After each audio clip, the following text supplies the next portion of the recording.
बांग्लादेश में political history फिर से लिखी जा रही है और आज सुबह जो ट्रेंड्स आए हैं उसने बताया कि बांग्लादेश नेशनलिस्ट पार्टी ने स्पष्ट और क्लियर बहुमत यहाँ पर साबित कर दिया और एक जबरदस्त जीत के साथ तारिक रहमान की वापसी हुई है और बड़े अरसे बाद बांग्लादेश आए थे। बांग्लादेश में जिस तरह से उनकी अब जो पीएम बनने की जो दावेदारी है वो पक्की हो चुकी है और इस सब के बाद जो उनको मौका मिला है प्रधानमंत्री बनने का, ये जो इलेक्शन है बांग्लादेश का, क्या पहला सचमुच कॉम्पिटिटिव वोट यहाँ पर नजर आता है जो 2024 का स्टूडेंट लेड अपराइजिंग था उसके बाद, और जहाँ पर पूरी ही पॉलिटिकल जो एस्टेब्लिशमेंट है, एक इंटरिम केयर टेकर गवर्नमेंट है और उसका पूरा जो वोट ऑफ कंडक्ट जो सारा कुछ हुआ यहाँ पर, और अब जो वोटर्स की यहाँ पर आवाज नजर आती है और जिस तरह से जमात और इस पूरे इलेक्टोरल प्रोसेस में शेख हसीना गायब थी, तो क्या कुछ अब हमें बांग्लादेश में बदलता हुआ नजर आएगा? चाइना का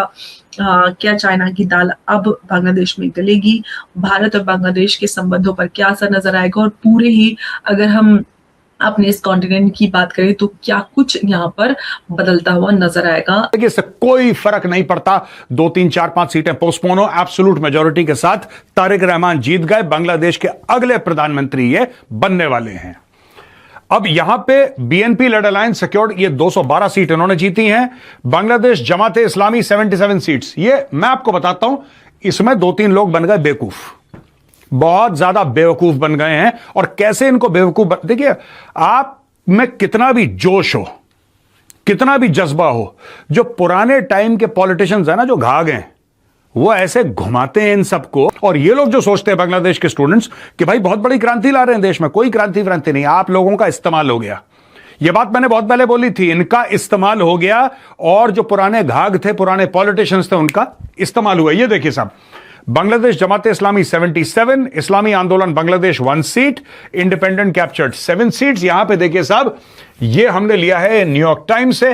the student protesters that led the movement to topple Sheikh Hasina's government in 2024 later formed their own political party after yesterday's election. 6 members of the National Citizen Party, most of them in their 20s, are set to become the youngest lawmakers in Bangladesh's recent history. 6 जीते। मैं आपको एक बात क्यों बोल रहा हूं, क्योंकि इनको यह चूरन खिलाया गया था कि बेटा अगली सरकार तो भी बनाओगे। इनमें से कई मंत्री बन गए, कई मुशीर बन गए, कई पता नहीं क्या क्या नहीं बन गए। ठीक है, कोई एडवाइजर बन गया, कोई मंत्री बन गया, कोई क्या बन गया, और फिर धीरे धीरे छोड़ने लगे। अब मैं आपको बताता हूं इनका फायदा कैसे उठाया गया दोस्तों। और इनका फायदा इस तरीके से उठाया गया कि इनके पास मास था। जाहिर सी बात है, लाखों की तादाद में स्टूडेंट सड़क पे आ गए। नमस्कार, अस्सलाम वालेकुम, सत श्री अकाल, जय झूलेलाल। मैं मुंजी प्रेम मटलानी और आप देख रहे हैं हालात हाजरा का प्रोग्राम हकीकत ये है। इब्तदा में आपसे दरख्वास्त है, चैनल ज़रूर सब्सक्राइब करें। दोस्तों, मैं कई प्रोग्राम कर चुका हूँ जिनमें मैंने आपको बताया था कि किस तरह 2024 की 5 अगस्त को बांग्लादेश में एक कू के ज़रिए, फौजी बगावत के ज़रिए, वहाँ की जो मुंतखब सरकार थी अवामी लीग की, बेगम हसीना वाजिद की, उसको हटा दिया गया और उसको 1 घंटे की मोहलत दी गई ताकि वो वहाँ से भागकर अपनी जान बचा सके। वो वहाँ से हेलीकॉप्टर में अगरतला आई और फिर वहाँ से दिल्ली आ गई। उसके बाद से जो ऊपर से नाफिज की गई सरकार बांग्लादेश के ऊपर, कहते हैं ये सारा काम अमेरिका का है।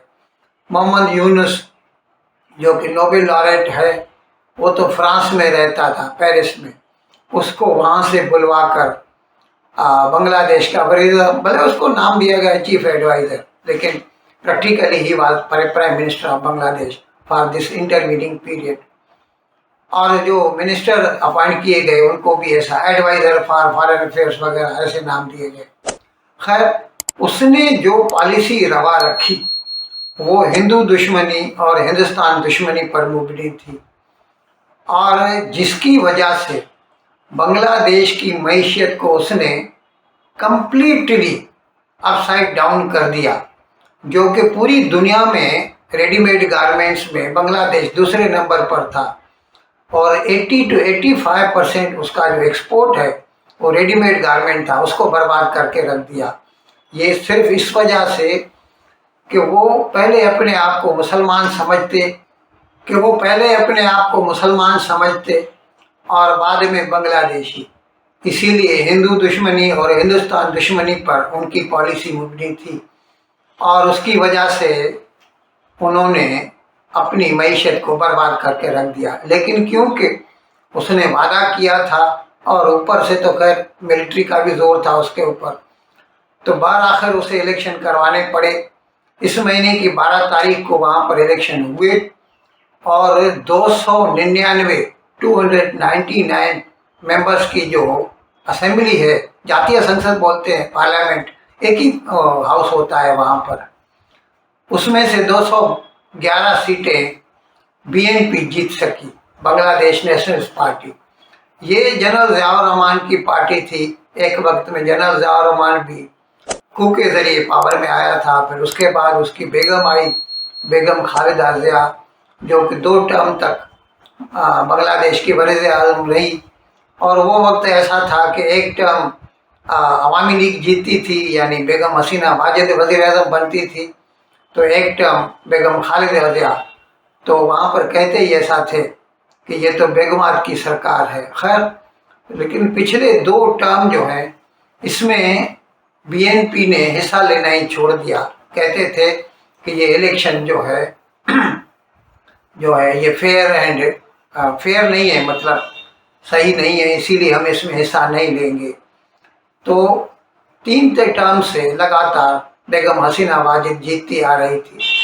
वैसे ये जो इलेक्शन है ना, इसको भी हम फेयर नहीं कह सकते, क्योंकि इसमें जो सबसे बड़ी पार्टी है वहाँ की अवामी पार्टी बेगम हसीना वाजिद की, उसको तो सिरे से बाहर कर दिया गया था, बैन कर दिया गया था, यानी वो उसने हिस्सा ही नहीं लिया। तो इसकी वजह से हमें लगता है कि बीएनपी को फ़ायदा हुआ है और बीएनपी के 211 मेंबरान मुंतखब होके आए हैं। और अभी तारिक रहमान, इस बीच में जो है बेगम खालिदा ज़िया का इंतकाल हो गया, बीमार पड़ गई थी और उसका इंतकाल हो गया। ये 17 साल से बाहर था तारिक रहमान, बाहर से आया बांग्लादेश में और आके पहले तो जब अपनी बीएनपी पार्टी की बागें संभाली और फिर इलेक्शन में हिस्सा लिया। अब सीधा सीधा लग रहा है कि he is going to be new prime minister of Bangladesh.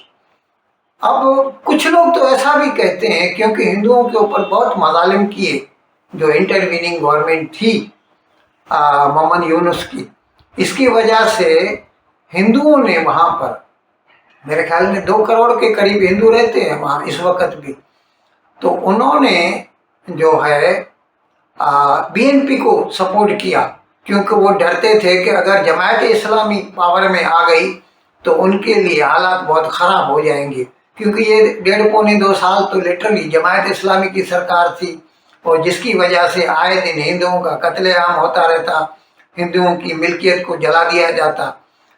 कहते हैं कि हिंदुओं ने उसको सपोर्ट किया, लेकिन खैर अभी सुनने में आया है कि तारिक रहमान जो मुंतखब वज़ीर-ए-आज़म है, उसके बारे में कहते हैं कि वो चाहता है कि जो स्वेरिंग इन सेरेमनी हो, हलफ बर्दारी की तकरीब हो, इसमें भारत का वज़ीर-ए-आज़म मोदी भी शरीक। और वैसे वो उसके साथ सार्क जो 7-8 मुल्कों की जमायत है जो पिछले कई साल से इनएक्टिव है, उसके जो वज़ीर-ए-आज़म हैं उनको सबको दावत दी जाए, जिसमें ज़ाहिर है पाकिस्तान का शहबाज शरीफ भी होगा और मालदीव से वगैरह, बर्मा, सबके होंगे प्राइम मिनिस्टर्स।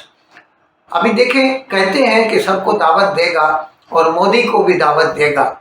और वैसे मोदी ने अपनी तरफ से बड़ी कोशिश की है, क्योंकि इलेक्शन नहीं हुए थे इससे पहले ही एस जयशंकर गया था बांग्लादेश और तारिक रहमान से मिला था।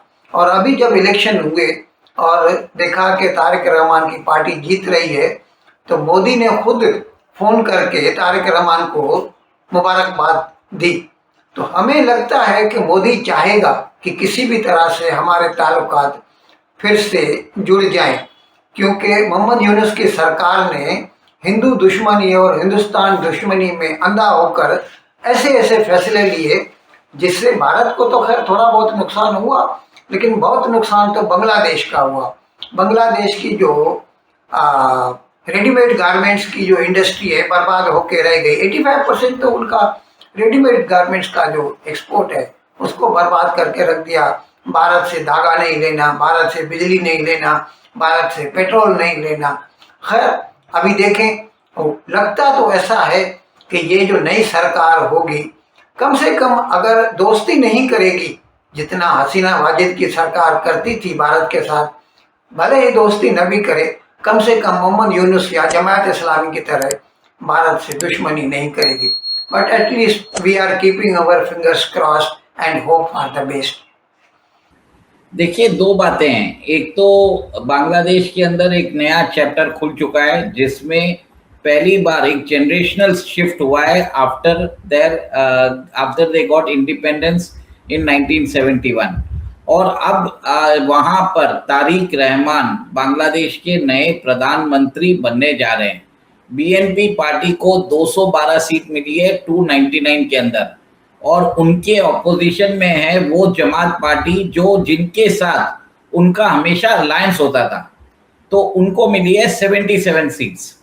तो ये एक तरह से कॉन्टेस्ट था between two worst parties of Bangladesh, और जिसमें लीस्ट वर्स्ट पार्टी जो है बांग्लादेश नेशनलिस्ट पार्टी वो जीती है। अब जमात जो है वो क्लियर कट वो प्रो पाकिस्तानी लीनिंग्स रखता है, और वहां पर बताया जाता है कि अगर जमात आ जाता है तो तालिबानाइजेशन ऑफ बांग्लादेश वो पूरा हो जाता। और कुछ दिन पहले जमात के जो स्पोक्स पर्सन है उन्होंने बहुत ही महिलाओं को लेकर अभद्र भाषा का प्रयोग किया है। और एक और एक चीज है, बीएनपी जिसका हमेशा प्रो पाकिस्तानी लीनिंग्स होता था, इस बार उन्होंने अपना लिबरल इमेज प्रस्तुत करने की कोशिश की है। इनके साथ थी जमात इस्लामी। जमात इस्लामी को यह लगा कि ये तो स्टूडेंट बेवकूफ हैं, ये तो बहुत जज्बाती हैं, चलो इनका फायदा उठाते हैं। जमात इस्लामी पॉलिटिकल पावर में आना चाहती थी और जमात इस्लामी को पूरा सपोर्ट था मोहम्मद यूनुस का। मोहम्मद यूनुस कौन? Chief adviser of Bangladesh. Mohammad Yunus ने पूरा का पूरा सपोर्ट झोंक दिया जमात इस्लामी को, क्योंकि खुद वो मास लीडर है नहीं, 2 वोट उसको मिलते नहीं अगर चुनाव के लिए खड़ा होता तो उसने क्या बोला कि भाई मुझे ऐसी पार्टी चाहिए। अच्छा, दूसरी चीज है, आवामी लीग जो थी शेख हसीना की पार्टी, उसको कर दिया बाहर। ठीक है जी, वो तो चुनाव में थी नहीं। अब बची बीएनपी। बीएनपी के अलावा कोई मेन स्ट्रीम पार्टी थी नहीं वहां पे बांग्लादेश में, उसी को जीतना था। छोटा मोटा जमात इस्लामी का 50, 60, 70 सीटें, दैट्स ओके। उससे ज्यादा ये होप करना कि जमात इस्लामी अपने आप सरकार बना लेगी, सॉरी, नेवर पॉसिबल। यहां पे दोस्तों देखिए, ये वो लोग थे स्टूडेंट्स, इन लोगों ने एक्चुअली तख्ता पलट करा था। स्टूडेंट्स ने तख्ता पलट किया। क्यों? क्योंकि उनकी ये उम्मीद थी कि उस तख्त पे वो बैठेंगे। इनकी टोटल 6 सीटें आई। और इन अल्फाज के साथ आज का प्रोग्राम खत्म करने की आपसे इजाजत चाहता हूं, लेकिन विदाई लेने से पहले एक मरतबा फिर आपसे मेरी दरख्वास्त है कि जिस किसी साहब या साहिबा ने अब तक हमारे इस चैनल को सब्सक्राइब नहीं किया, हज़राए करम इसको जल्द से जल्द सब्सक्राइब करें, प्रोग्राम को लाइक करें, शेयर करें और घंटी का बटन दबाना न भूलें। बहुत बहुत शुक्रिया। खुदा हाफिज़।